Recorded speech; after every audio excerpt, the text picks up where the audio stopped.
CBN e a Tecnologia, com Gilberto Sudré. Gilberto Sudré conosco ao vivo no estúdio da Rádio CBN. Bom dia, Gilberto. Bom dia, Fábio. Bom dia aos ouvintes da CBN. Gilberto, hoje nós vamos falar do marco da internet, né? O marco civil da internet no Brasil, porque tem coisa interessante aí sendo discutida, como a neutralidade, né? Exatamente, Fábio. Em meio da discussão aí sobre o marco civil da internet no Brasil, um dos temas debatidos bastante importante é a chamada de neutralidade da internet. E o que é isso, né? Então, vamos dar algum exemplo. Imagine que você compra um carro, mas você descobre quando compra o carro que começou a trafegar com o carro na rua, que o carro só pode ir a algumas ruas e a alguns destinos que o fabricante do carro designou antes de você comprar. Isso é possível? Será que isso é razoável para você? Isso não ia ser do meu bom gosto. Óbvio que não. E os provedores da internet estão querendo fazer exatamente a mesma coisa. Ou seja, eles querem acabar com a neutralidade da internet de forma que agora eles possam filtrar o que você vê ou a velocidade da navegação que você tem. Qual seria essa ideia? Você ter alguns filtros, ou o provedor ter alguns filtros da internet para impedir ou para reduzir a velocidade de navegação do internauta para alguns sites que são de concorrentes, por exemplo. Então imagina que um provedor tem um site de vídeo, né, de divulgação de vídeo, e ele impede, ou pelo menos reduz a velocidade do acesso do internauta a sites, por exemplo, como o YouTube, que é concorrente dele. Isso, com certeza, é uma situação que vai contra o princípio básico da internet, que é de democracia e da equalidade no tratamento das informações. Com certeza. Né?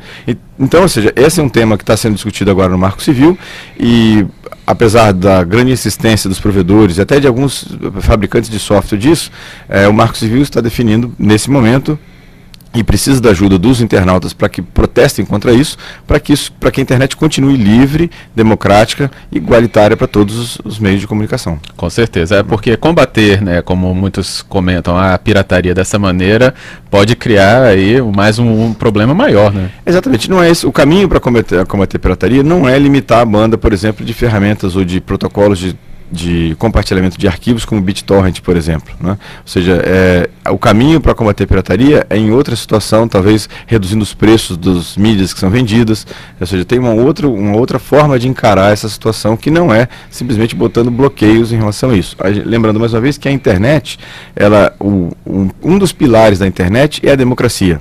E outro é o tratamento igualitário de todos os meios de transmissão que passam pela internet. Se a gente acaba com isso, ou seja, se isso não está mais disponível para os internautas, isso acaba reduzindo a importância e o poder da internet também.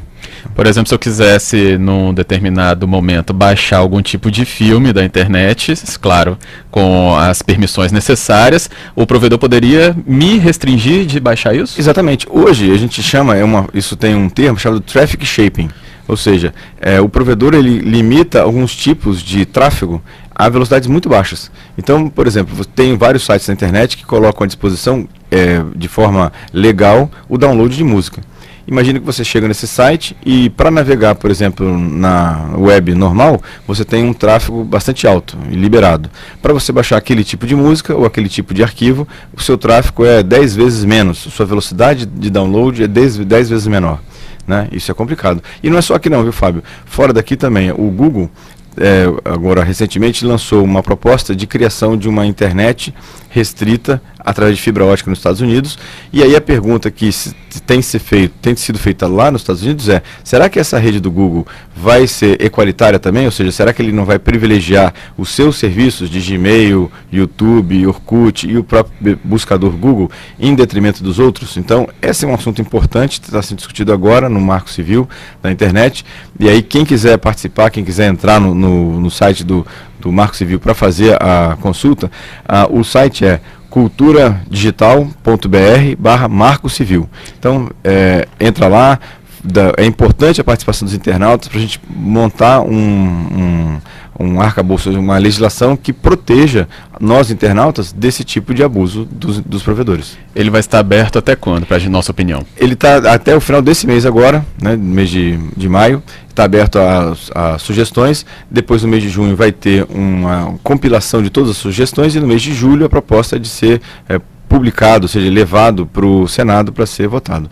Essa é uma questão importante, a gente tem que estar discutindo isso agora, porque isso vai afetar o nosso dia a dia, como é que a gente usa a internet. O importante, acho que na internet nesse momento, e do Marco Civil também, é manter a concorrência. Por quê? Hoje, eu acho que grande parte dos problemas que a gente enfrenta na internet de alto custo e de baixa qualidade de fornecimento dos provimentos de acesso são devidos à baixíssima concorrência que a gente encontra hoje nesse segmento do mercado. Até inclusive, né, comentando essa semana, me adiantando aqui aos seus fatos da semana, Gilberto, o lançamento aí que o governo fez, o anúncio, né, de banda larga que vai ser oferecida aí em determinados pontos do país para atingir 40 milhões de usuários, de residências no caso, até o ano de 2014.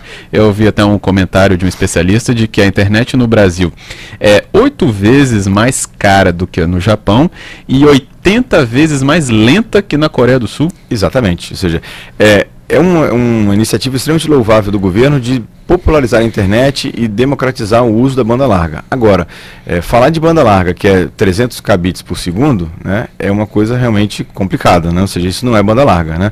Enquanto aqui a gente paga acessos caríssimos, em Japão, por exemplo, 100 megabits por segundo é uma velocidade comum de acesso na internet e valores em torno de $50, mais ou menos. Então, ou seja, é uma diferença extremamente alta. E aí o que me surpreende, só agora complementando esse raciocínio, é que mesmo com internet extremamente alta no Brasil, e mesmo cara no Brasil, e com a internet lenta, com serviço muito ruim, o brasileiro é o líder de navegação na internet. Hoje somos o povo que mais navega na internet proporcionalmente. O internauta brasileiro, ele navega em média 44 horas por mês.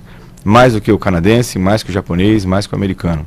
Imagine então se esse debate colocado a internet rápida, boa e barata. Exatamente. Imagina como é que seria isso no Brasil, né? Para efeitos, né, para os nossos ouvintes entenderem, efeitos na economia seriam colocados diretamente de vídeo, comércio, exatamente, publicidade, né? É o próprio nível de serviço do próprio governo, de oferecer serviços para internautas de cidadania, de inclusão digital, de democratização da informação. É incomparável a diferença de uma situação e da outra.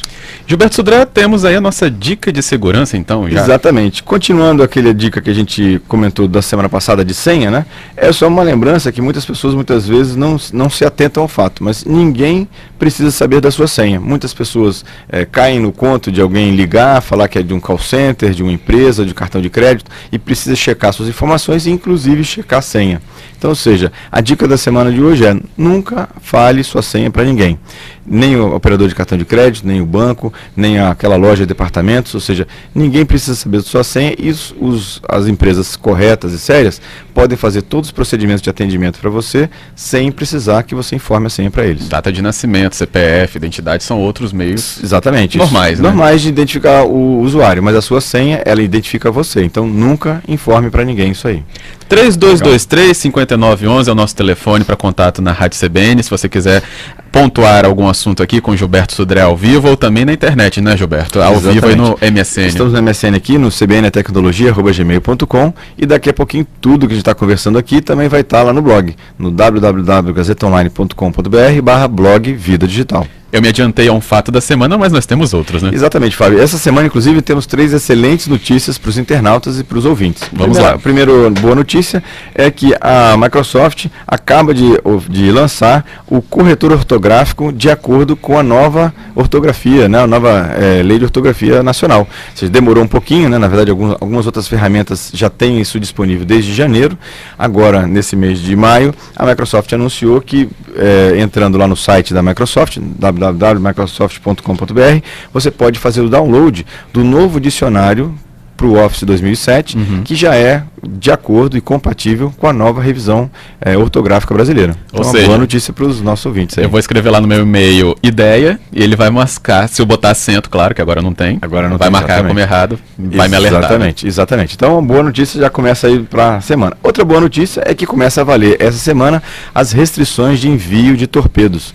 Então, hoje, as operadoras de telefonia celular não podem mais enviar torpedos não solicitados de propaganda para os seus usuários. Então, se você recebe aquele monte de torpedo de propaganda, de promoções e tudo mais, isso não pode mais. Então, ou seja, quem já está comprando uma linha telefônica a partir de hoje não pode mais se receber. E se você ainda está recebendo, você pode entrar em contato com a sua operadora e pedir para que ela não te mande mais. E se ela mandar, tem multa e uma série de restrições aí contra a operadora. Eu recebi 5 ontem. Exatamente. Então, pode ligar para a sua operadora e pedir que ela não te mande mais esse tipo de propaganda. É uma boa notícia também para os Com certeza Para os nossos ouvintes. E ainda o iPhone, né? Exatamente. Uma boa notícia também para os nossos ouvintes é que o iPhone está mais barato no Brasil. A Apple, junto com as operadoras nacionais, fizeram um acordo e os preços caíram de 10% até 30%. Então hoje, iPhone no Brasil pode chegar, dependendo da operadora, até custar até 30% menos. Então,